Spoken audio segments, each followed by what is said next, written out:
Hello बच्चों, अभी तक आपने देखा energy meter what is energy meter क्या होता है। उसके बाद आपने देखा सिंगल फेज एनर्जी मीटर या induction type single phase energy meter.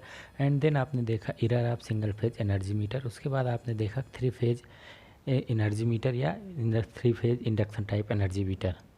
ठीक, तो एनर्जी मीटर में आपने ये टॉपिक देखा। आज एनर्जी मीटर चैप्टर का लास्ट टॉपिक है मैक्सिमम डिमांड इंडिकेटर। ये इसका लास्ट टॉपिक है और ये बहुत बहुत ज़्यादा इम्पॉर्टेंट पॉइंट है, चाहे आप एग्ज़ाम व्यू से देख लें या आप बीटी के व्यू से देख लें।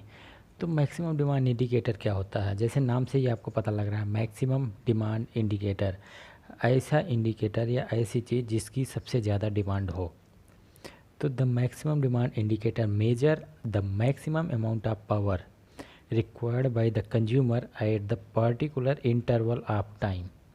इसका मतलब ये हो गया कि किसी एक particular time interval of time कि ऐसा एक टाइम जो पर्टिकुलर इंटरवल में कंज्यूमर के द्वारा जो भी अमाउंट मैक्सिमम अमाउंट रिक्वायर हुआ हो उसको ये मेजर करता है।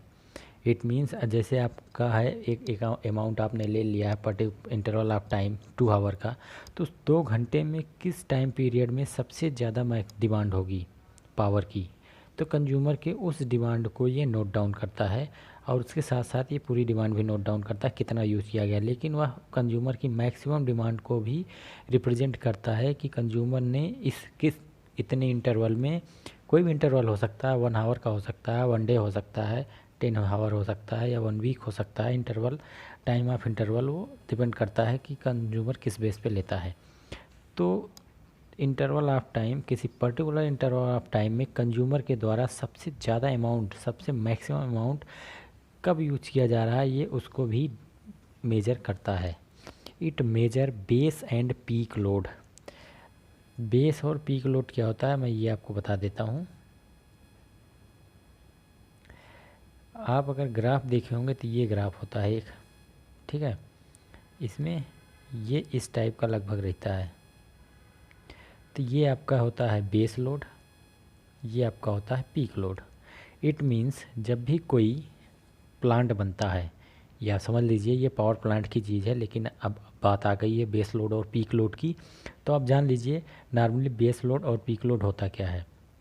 जब भी कोई पावर प्लांट बनेगा, कोई भी पावर प्लांट जब डेवलप्ड होता है तो उसका जो पावर का कंजप्शन होता है या पावर जो जनरेशन होता है वो डिपेंड करता है वहाँ के कंज्यूमर्स पे।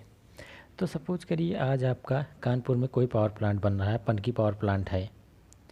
आज की डेट में कानपुर की आबादी अगर 10 लाख है तो का ज़रूरी नहीं है कल भी आबादी वही हो। डे बाय डे इंक्रीज हो रही है पॉपुलेशन और डिमांड भी बढ़ रहा है।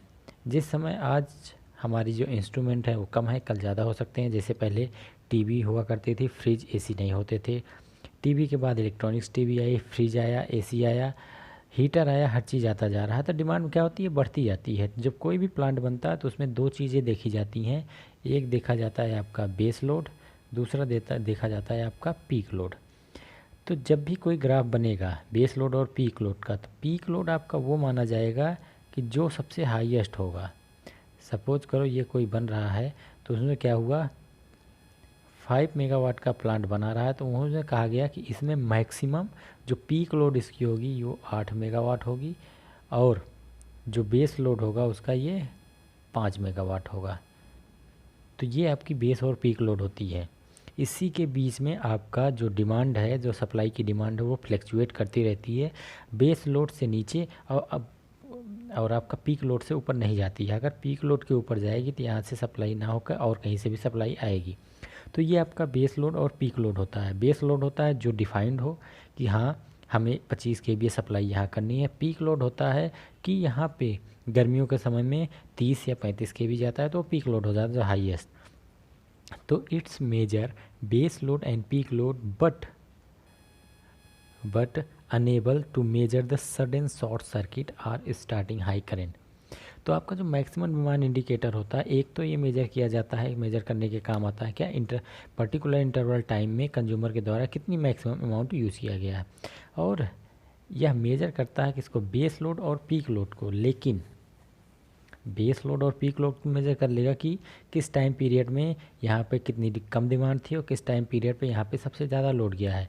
कि आज के दिन इसने 5 एम्पियर, आज के दिन इसने केवल 5 वाट कंज्यूम किया है और आज या 2-4 दिन बाद इसने 25 वाट कंज्यूम किया है। तो ये तो बेस और पीक लोड हो गया।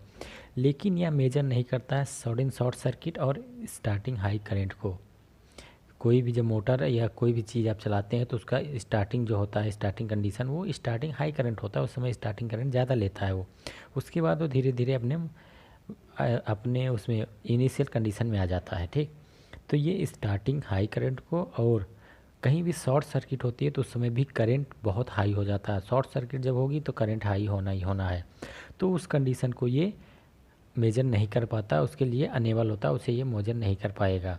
ठीक है, तो ये तो मैक्सिमम डिमांड इंडिकेटर होता है। अब हम इसका देखेंगे कंस्ट्रक्शन कि इसका कंस्ट्रक्शन क्या होता है। इसमें जो होता है मेनली मेन फाइव पार्ट होते हैं। 5 मेन पार्ट होते हैं इसमें। कौन कौन से? Dial connected to the moving system. आपका ये पूरा मूविंग सिस्टम होगा, ये चीज़ मूविंग सिस्टम है और ये आपका डायल है। तो ये आपका डायल है, ये आपका मूविंग सिस्टम है। ठीक, तो dial connected to the moving system, आपका डायल कनेक्टेड है मूविंग सिस्टम से। पॉइंटर है, रिसेट डिवाइस है, फ्रैक्शन डिवाइस है और इंडिकेटिंग पिन है। ठीक है,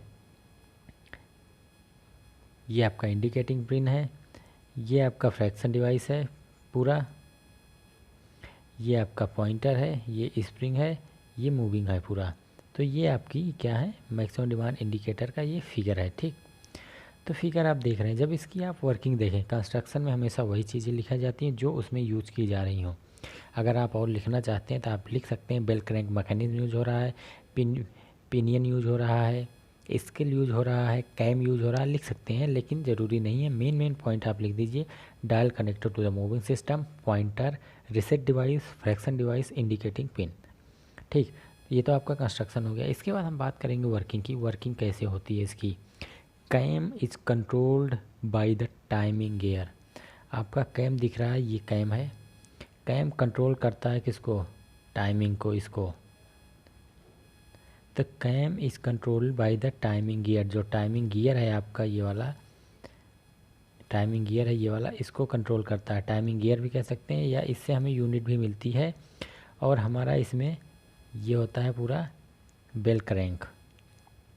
the cam bring back the pointer at zero initial condition. जो हमारा कैम होता है वो बैक करता है पॉइंटर को जीरो पोजीशन पे। अगर हम average maximum demand in kilowatt में निकालना चाहेंगे तो maximum energy recorded over a time interval kilowatt hour upon time interval in hour. इस फार्मूला से आप निकाल सकते हैं। इसकी वर्किंग आप फिगर से देख लीजिए। तो इसमें क्या होता है, इसमें जो हमारी सप्लाई आती है, सप्लाई आई, किसी कंडीशन पे हाई जाएगी, बेस रहेगी, किसी कंडीशन पीक पे जाएगी। तो इसकी वर्किंग क्या होती है? हमारी जब सप्लाई आती है तो हमारी स्प्रिंग क्या करता है, हमारा ये स्प्रिंग लगा हुआ है, ये स्प्रिंग है, ये आपका मीटर है, बोले तो स्केल है जहाँ से रीडिंग निकलेगी, ये होता है आपका कंट्रोलिंग। और ये चीज़ें आपकी कंट्रोलिंग होती हैं।